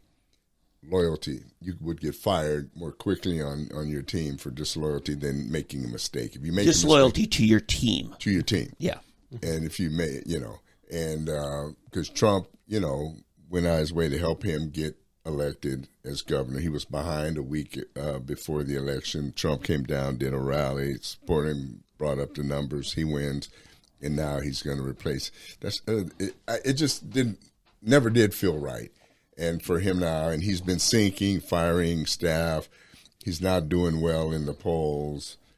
It's just weird, the candidates, and Nikki Haley. She just I just really don't like her. I haven't liked her for a long time. Of all of them, probably the top candidates to me are Vivek. The ones that are, also counter to him would be Vivek and my cousin Scott, Tim Scott, and then let me think if there's anybody else that I think is at least worthy to me still of consideration. See, if Ron had played it right, his perfect move would have been just to ride out this 4 years, throw his hat in for 2028. It's 2 years before the next election. Then win or lose, Trump win or lose, he could ride that horse right into the White House. But why? I don't know who he was listening to, whether he I don't know what it is, whether he just got anxious or something, or somebody's talking in his ear. What do you think, Nathan? I have to preface it by saying the party. I knew he was gonna. The party is staying neutral in the primary. Okay, so the party's not getting involved. Right. I will say my theory on it is that yes, there's people pushing Governor DeSantis to run, and I think some of the people pushing just hate Trump or anti-Trump, but I think the theory that they had was kind of a Reagan 76 idea. Because when Reagan ran against Ford as the sitting Republican, that was taboo. Yeah, it's like Buchanan did in '92. You don't do that. That's terrible. But Reagan did that under the presumption that if he could win, brokered convention or however, then he's the nominee. If he didn't win, well, Ford's out in 4 years, and then he's the presumed front runner. So I'm thinking that maybe that's what the DeSantis plan is if he doesn't win, if he does win now, okay, he's the nominee. But if he doesn't make it, then this cycle, then in 4 years he is the presumptive nominee. That's just my theory on what I think they're doing.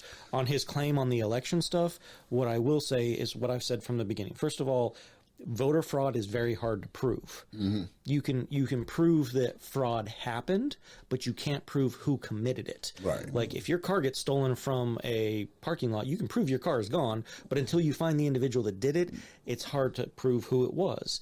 And because we vote anonymously and because of those things, it's hard to prove who actually did it. But it's not just voter fraud.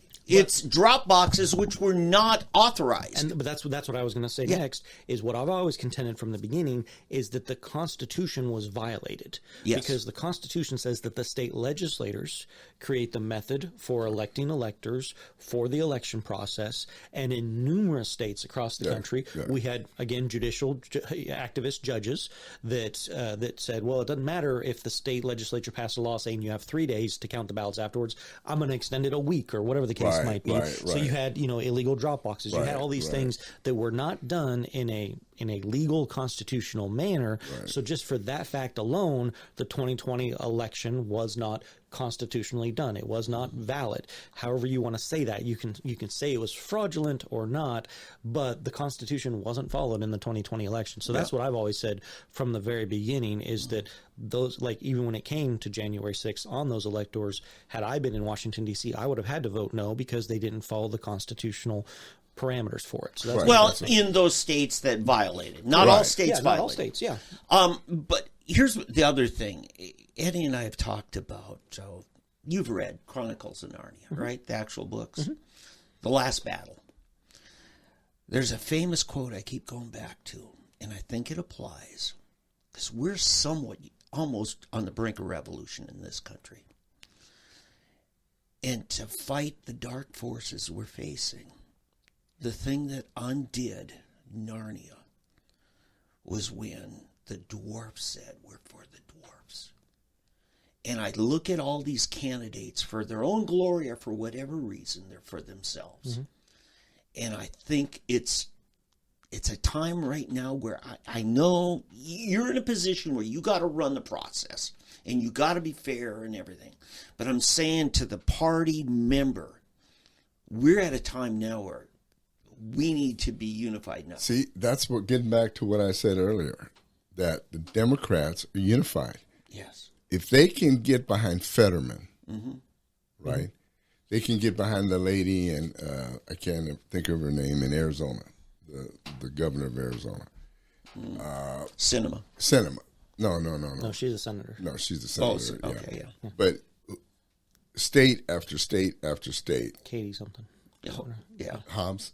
Is it Katie Hobbs? Yeah. So, If state after state after state, the Democrats come together, you don't hear a negative word about Fetterman. Yeah. They know better than we do how messed up he is. Okay, if they can get behind Joe Biden, and they know better than we do they know his real mental state better than we do.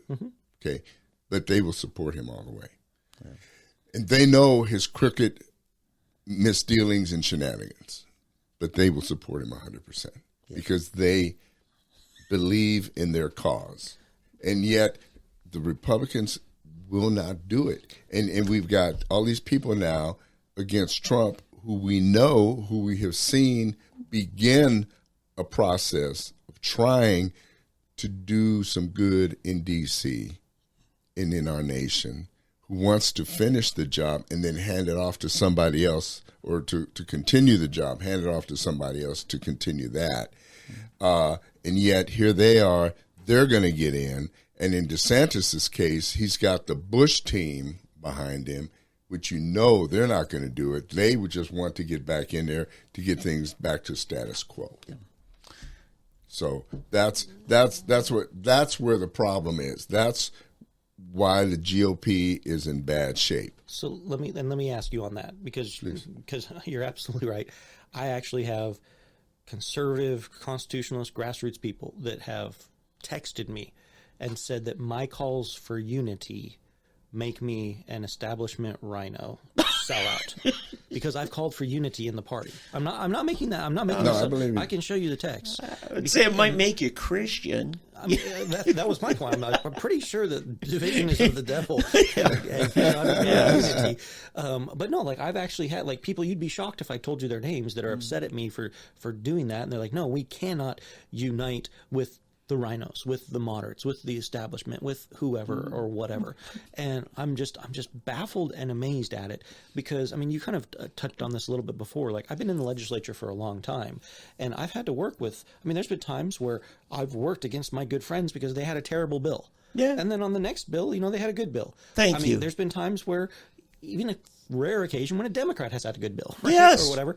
But like, I don't like, you can't just, okay, well, this person was wrong in this instance, so they're wrong in everything. Right. We got to work together when we can work together. We can disagree when we're going to disagree. But so much of this, I feel like there's just this vitriol and hatred of this purity test that, if, you know, like the fact that I called for unity makes me a rhino establishment, and they and like they're going to write me off for forever and indefinitely now. I mean, look at my voting record. Look at these other things. Understand that. I mean, I've had people say that I'm anti-Trump. I introduced the President Trump highway bill, and That's right. We're the first in the nation to have a President Trump highway in America. Yes. And then they'll say, "Well, you're anti-Trump." And you put it in a Democrat district. No, it's in a Republican district now. We won the election since then. But I mean, there's like example after example that I can give with that. And the thing that I like want to ask these people that are trying to create this division and these things that I know they, in their mind, they think that they're just doing a purity test, that they're right and everything. It's what do you think you're going to accomplish by doing this? Like what is your end game? What is your end goal? Because my goal is to save the republic. My goal is to uphold the Constitution. Right. My goal is, yes, even through the party, even through the government, is for people to be led to Christ. I'm not advocating Christian nationalism. They'll accuse us of that. But like, so much of this is like, some people just need to go out and touch some grass. You need to have a reality check. Get outside of your bubble. Get outside of your text group or your Telegram chat or whatever the case might be. I know things are bad. I know how bad things can get. I've lived in a formerly communist country. You've lived overseas. You know how bad things can get. We're doing what we can to try to address these things. But with some of these things, some people, like, their focus, they don't understand that that's not everyone's battle. Yeah. Not everyone that serves in the military is a pilot or, is an infantryman, or you need different people in different positions. But my challenge, I don't want to call it a frustration, but my challenge is a lot of people, even within the grassroots, don't understand roles. They don't understand responsibility. They don't understand that I can unite with you in the fight for election integrity reforms, and with you, if your focus is on the January 6th detainees, which I've also introduced legislation, trying to help them and everything. Right. Like, if that's your focus, yeah, you run with that, but we have limited resources. We have limited time. We can't all just focus on what your priority is. We need to be united behind a common cause, and within that, there's little things, but people don't understand that as my role as party chair. Like, no, I'm not going to abuse that role in that position. I'm going to put on that hat and do what I need to with that. When I'm in the state Senate, I'll put on a different hat and I'll have different roles. And so some people say, well, you're being inconsistent in certain things. No, when I'm in the state Senate, I'm operating as a state senator. When I'm as a state party chair, I can't get involved in primaries. The rules don't allow for it.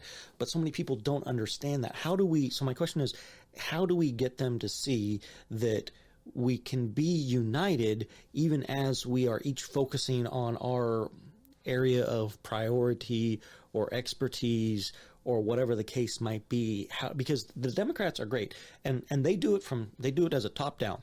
This is our messaging. This is what we're going to do, and there's no room for dissent. That's not how the Republican Party is.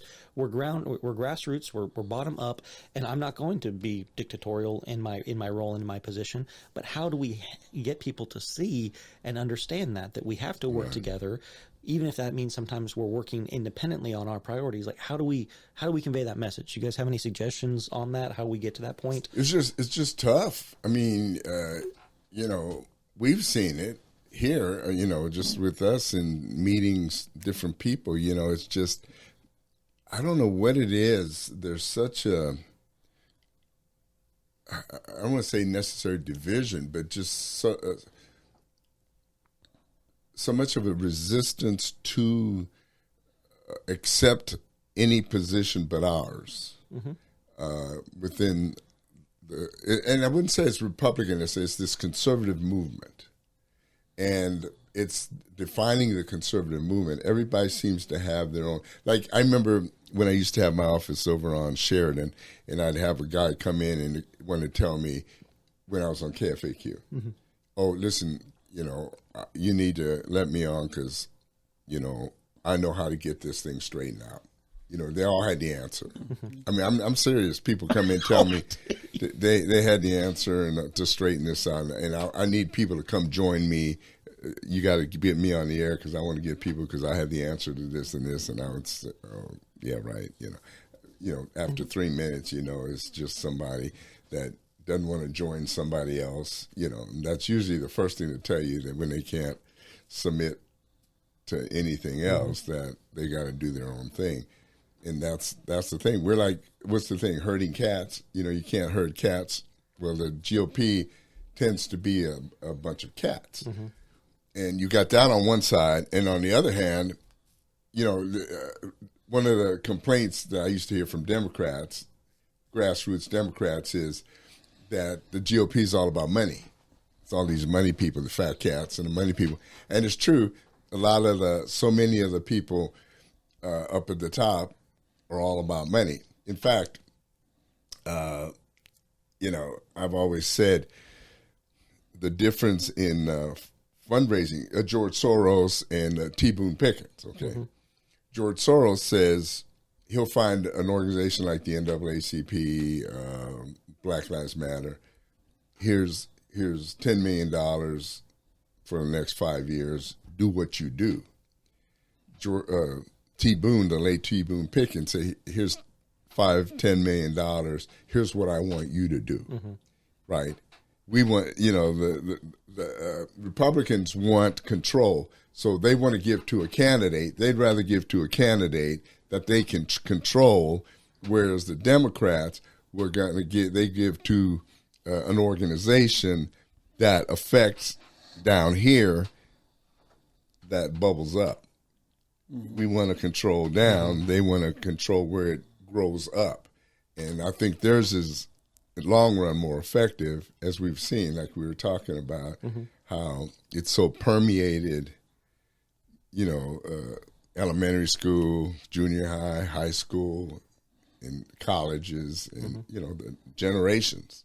We've got generations that are being inundated and brainwashed by communism. I mean, just this ideology. And so that's where I think the big issue is. And Republicans can't get that in their mind that we've got to let go of our individual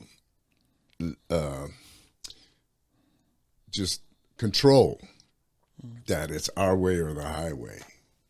And to trust you and certain people. In other words, if you're the chairman, if you've been elected as chairman of the Oklahoma GOP, then we need to trust you to be the chairman of the Oklahoma GOP and do what you ask and support you in doing that.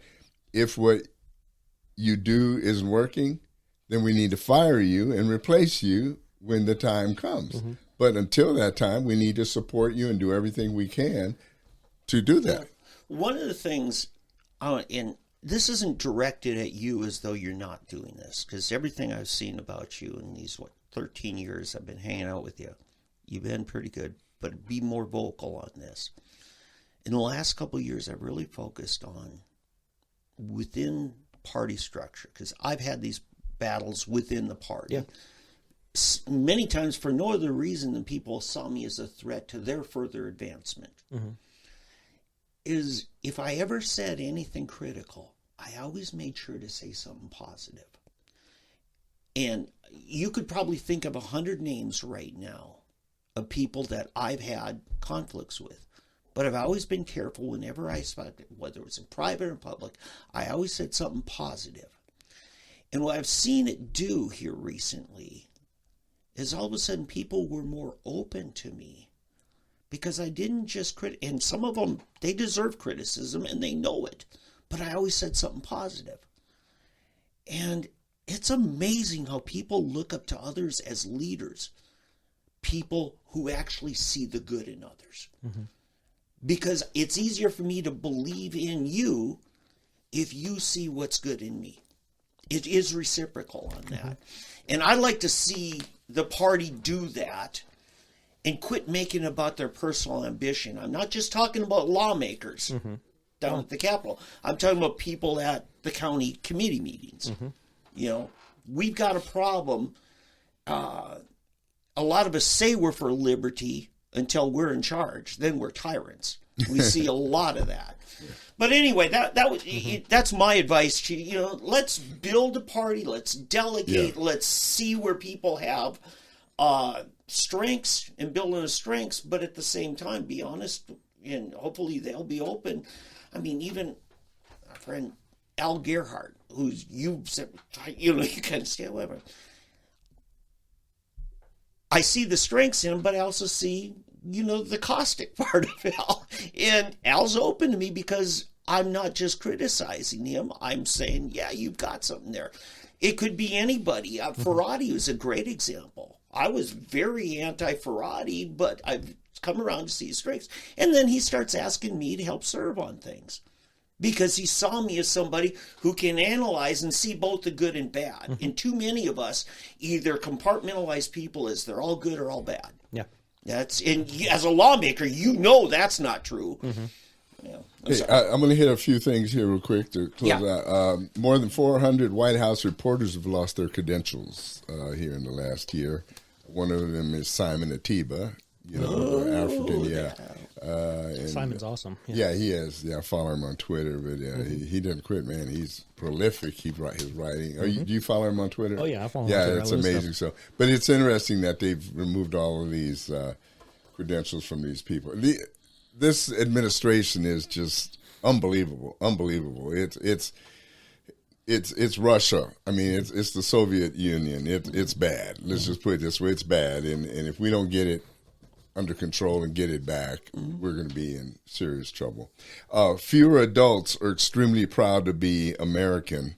Experts warn that, people are focused on individualism, which we just in June, only 38% of American adults said that they were extremely proud to be an American to a Gallup poll. And basically, under 50% said they were proud to be American, period. I mean, that's where I've seen it. Have you been watching the Women's World Cup at all? I watch it, and you see, and even when I watch international friendlies, you watch name the nation: Spain, France, Canada, even Mexico, Colombia, South Africa. When they're playing the national anthem, they're all. Yeah. And then there's the Americans, and they're like this. I mean, it's shameful. I mean, it's ridiculous. I mean, seriously, I would, if I were the U.S. Soccer Association, I would basically dock their pay. No, seriously. Yeah, no. If you're going to represent the U.S., then you represent the U.S. You act like you enjoy it. If you don't enjoy representing the U.S., then we won't. You don't play for us. We don't. It was so funny that here's what's funny. What's the blue-haired girl? Rapinoe. I call her Rapinoe. But anyway, they would go to England to play England. Okay, and she'll get on her knee for the American national anthem, but she'll stand there when they're playing "God Save the Queen." Yeah. They're the original slave owners. Hey, listen. And she's sitting there trying to be in solidarity over some Black Lives Matter or something. But England, who was the original slave owners, or Portugal, who brought the slaves from Africa originally, she'll stand there for their national anthem, but she'll knee for ours. The New England Patriots played at Wembley Stadium and did the same thing 3 years ago. They knelt the Boston Patriots. They would not stand for the American flag, but they would for God Save the Queen. And guess who they were playing? Baltimore, where Fort McHenry was, where the Star Spangled Banner was written. Yeah, it's it was like, hey, can we take a break? I told him we would just have him for one break. We're wrapping up. One last thing. I wanted to get into college football. Well, that's it. That shouldn't take that long. Nathan, are you got 5 minutes? I got 5 minutes. Yes. Okay. Yeah, we're just talking. You're keeping me from my wife and baby, but it's all right. All right. Conference realignment. The Big 12 and the Pac-12 is finished, basically. Stick your fork in them. They're done. So Colorado was the first to you probably don't follow all of this, but I follow if you some do, college football, but not jump much in. now. Okay. Well, OU and Texas Yes, left I know the Big 12, and so Colorado decided they were the first ones out of the Pac-12, and that shook everything up. That changed that whole deal. So then they were jockeying for position. Well, looks like Arizona State now is joining Arizona and to the Big 12, which will actually make us Big 13. And Utah came. Utah's on this morning. Yeah, that's right. Utah is now. Yeah, so that's a done deal. That's right, Utah. So we're going to be 14 now. I guess we're 14 then. No, we're 16. Oh, does that make it 16? That will make us 16. Yeah. Okay, yeah, that's true. Yeah, we'll be 16 as of next year. SEC will be Oh, that's 16. right. I totally forgot about the other teams that joined on Yeah. it. Yeah, that's right. Okay. Yeah. Yeah. And then Washington and Big 10, Oregon. 12 in the Big 10 now, too? They're 14 Well, the going Big- to 16. Okay. Now the Big 10 is going to 18 because Washington and Oregon now Is that they've official? accepted them. It's That's official. okay. That's right. So they're 18 and then 16 for the SEC, 16 for the Big 12. Yeah. Right. And now the problem is what's going to happen with the ACC. Now, that kind of hurts unless Big 10 or the Big 12 decided to, or the SEC decided to go up to 18 because Florida State was looking at the Big 12. That was the rumor that Florida State, now that would have been a nice one. Yeah. Now, officially, nothing has happened in the ACC. Officially. No. Yeah. But Florida State was looking at And maybe. the Pac-12, and Miami. Pac-12 has 4 remaining teams. And people have said, well, an easy place for them to go to is Mountain West. Problem is Mountain West teams are so tied in for over 10 years in a deal. It would cost them so much money to get out. So if you see any merger there, I think it's going to be 2 conferences themselves merging to an entity because if it has to be a win for the Mountain West or it ain't going to happen. Yeah. And it is an opportunity for the Mountain West Oh, yeah. too. Stanford would be a real win. Right, yeah. If they can keep him, but I have a feeling Stanford may go somewhere else Yeah, because they're the thing that Stanford and Cal, and then Washington State and Oregon State, those are the 4 teams left in the pack. I don't think they want all of the Mountain West to be in the same team with them. But I think there are Air Force they'd like to have. I think, maybe Colorado State. I think San Diego State for sure. And Fresno State. yeah, so I think you could yes, in Fresno State, maybe San Jose State. I think you could see if they could get out of their their TV deal with the Mountain West, then you would see the Pac-8 easily. The problem I see though for the Big 12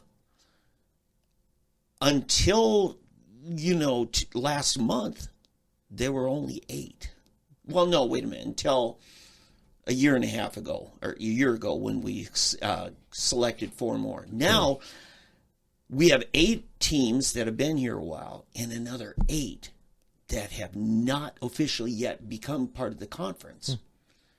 And this is a problem much like what the WAC had, where they grew too fast, too quick, and couldn't assimilate.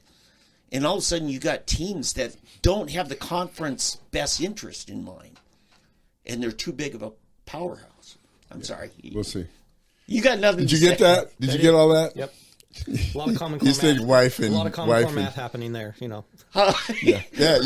You think politics is something? This is really something. Oh yeah, yeah. Hey, listen, everybody. Thank you for joining us. We thank Nathan Dahm. Yeah. And as always, we hope you'll enjoy your week ahead. And, hey, support Nathan. Pray for him. It's a hard job, and he's doing 2 of them. Yes. Oh, 3. He's a father now as well. Yeah. Husband, father, You party chairman, state senator. Dave, chill. one moment. Let me pour some accolades on this guy. So anyway, but seriously, do pray for him and support Nathan in the Oklahoma GOP. Those of you that live here, we really do need to get some unity and get this party built back up here, and hope it spreads through the nation. Dave, OKGOP.com, and the Min-Man Club is still a thing. Correct, I need to re-up on that. $20 a month to help support the party. It's up to 20 now. It was 10. Yeah. inflation. Bidenomics. Oh, yes. Thank Brandon. Yeah. But yes, and that would be very helpful right now. Yes, yeah. Anytime it's helpful. Yes, especially the recurring. That's the recurring program, the Minuteman program. That's very helpful. So thank you guys for having me, too. God bless you, everyone. All right.